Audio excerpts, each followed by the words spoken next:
Sunday, and our chalice lighting begins with honoring the web of life. We honor this sacred ecosystem of ecosystems we call home. We honor all of our diverse animal, plant, and fungal and insect relatives, and the land, water, and air we all share. May we remember that all life is worthy, all life is connected, all life is sacred. I now invite you to stand as you are able and speak our affirmation, which is printed on the back of, or printed in the chat line and also on your announcements. Love is the doctrine of this church. The quest for truth is its sacrament, and service is its prayer. To dwell together in peace, to seek knowledge and freedom, to serve human need. For these high purposes do we unite in worship. Please remain standing. Give your neighbors a quick greeting of peace. Thank you, Tom. Those are some great questions. Years ago, the Unitarian minister A. Powell Davies gave a sermon with the title, "The Temptation to Be Good." And the title tells you just about everything you need to know, because aren't all of us tempted to be good, at least occasionally, tempted to turn over a new leaf, tempted to step outside of our rather predictable, mundane, somewhat self-centered lives and do something really kind or generous or sweet or courageous. I suppose that's why I volunteered to become a firefighter at the age of 61. It's probably why some people go into teaching or social work or other helping professions, or decide that they're going to travel to the Ukraine and drive refugees across the border. Most of us are tempted at some point in our lives to go that extra step. And I think children are born with that impulse.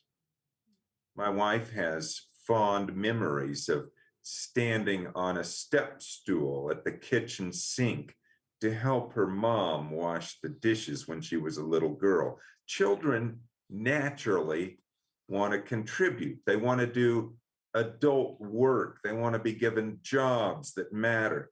I don't think any young child dreams of growing up to become an addict or a mercenary or a gangster or somebody who just feeds their 401k until the moment when they can retire. They want to do something important and meaningful with their lives. The columnist Coleman McCarthy says that we ask kids the wrong question. Instead of asking them what they want to be when they grow up, what we should be asking is, how do you want to serve when you're ready? Because more than an occupation, young people want a vocation.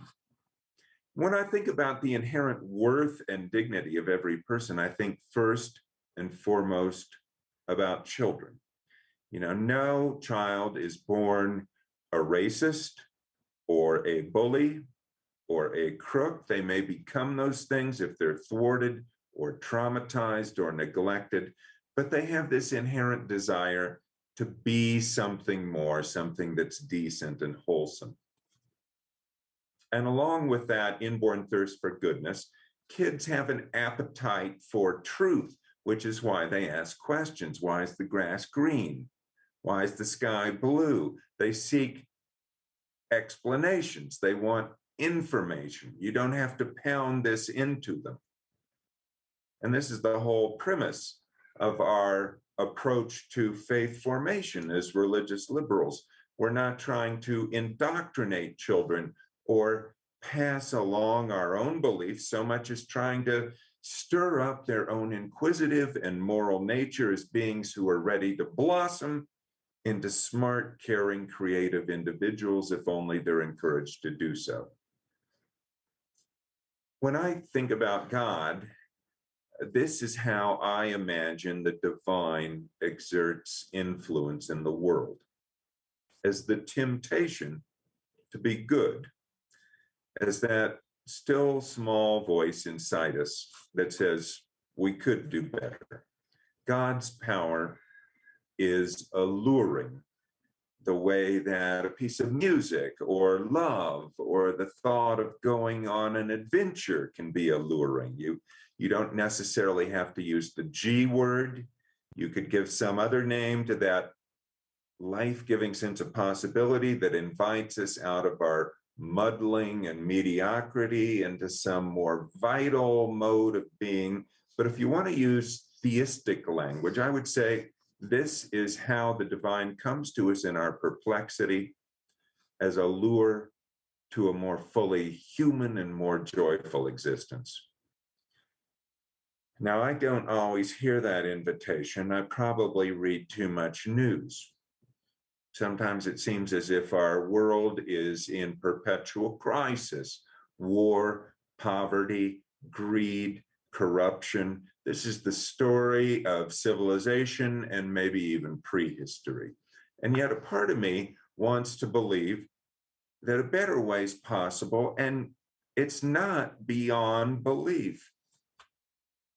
Do an experiment. Just stand still and look down the street for 5 minutes.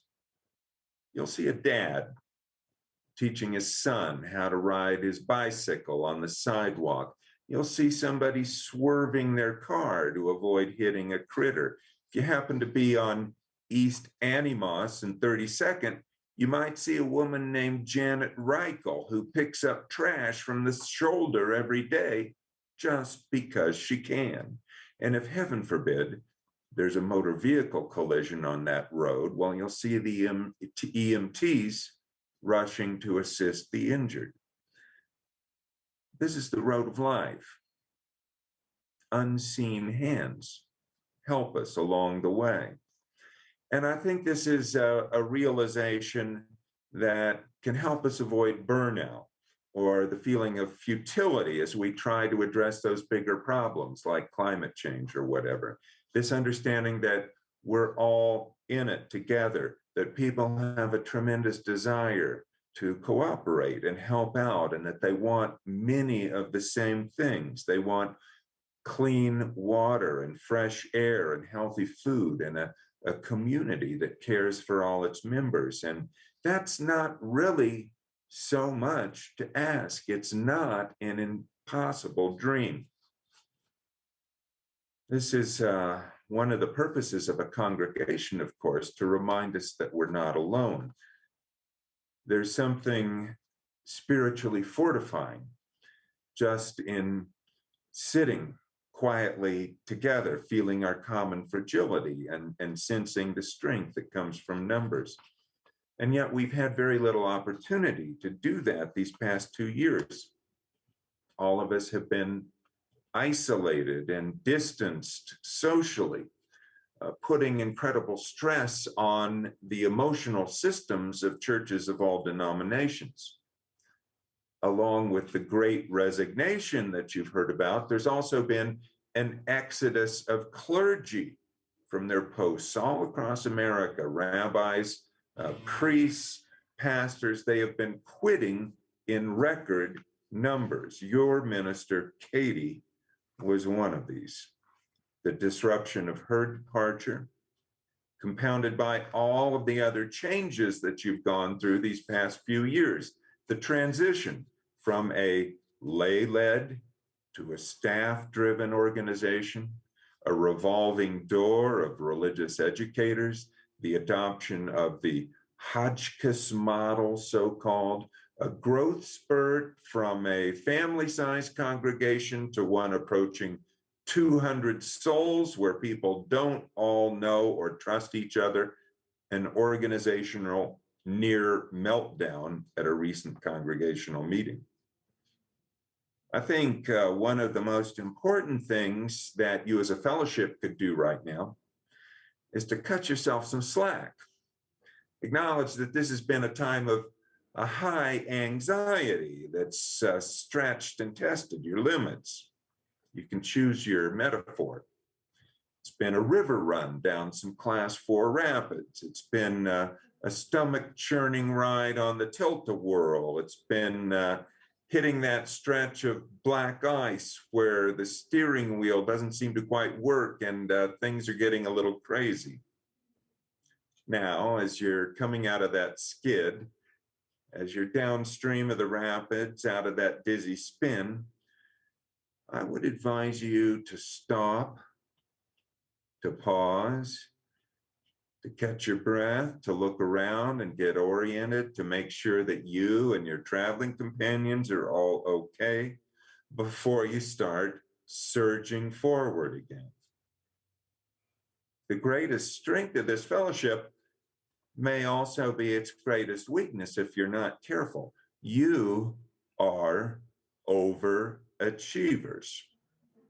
You're dedicated, you're super hardworking, you're smart, you're conscientious, you're practical, you want to fix things and find solutions to all your problems. For some of you, the way to fix this fellowship might be to grow the congregation and add more members. For another, the solution might be a new form of governance, or for another, the answer might be a bigger financial base or a new building campaign.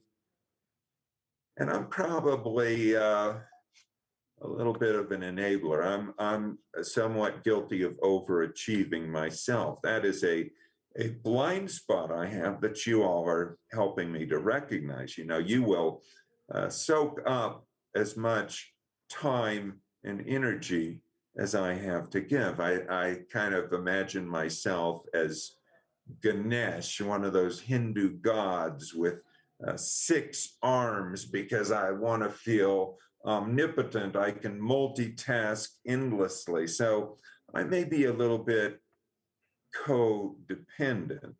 I want to provide you folks in Durango with just the right stuff that you need to succeed. I will be the one who rescues you, and that would make me feel important and needed. But of course, I don't really have your answers. You know, I can only help you to ask the right questions. And the kinds of questions that you need to grapple with right now might not have technical or engineering solutions. And this is part of what an interim minister will help you to do, force you to slow down, make sure that you actually have time to take stock of Katie's ministry.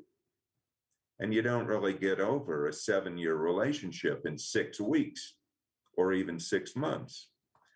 Your interim will invite you to think together about the incredible shifts in American life and culture that mean that doing church is probably never going to be the same as it was when we entered into this faith. You have to think about new models. They'll invite you to examine your own personal commitment to this congregation, which means that you can expect some changes in leadership. Some people who were on the periphery are going to move into the center. Some people who were in the center are going to edge out over to the margins. They'll help you consider your connection to the wider denomination, the UUA, which is undergoing its own identity crisis. They'll help you re-examine the reasons why this faith community exists in the first place, which is not to add more members or to build a taller steeple, but to nurture that soulful yearning in each of us that I'm calling the temptation to be good. Someone said that it's good to follow your bent as long as it's upward. So make it your business here to have conversations that matter, have friendships that matter, celebrate each other's joys, mourn each other's sorrows, be a mentor for a high school youth, teach Sunday school, not just for a week or two, but long enough to Get to know the kids and help a child's mind and heart unfold.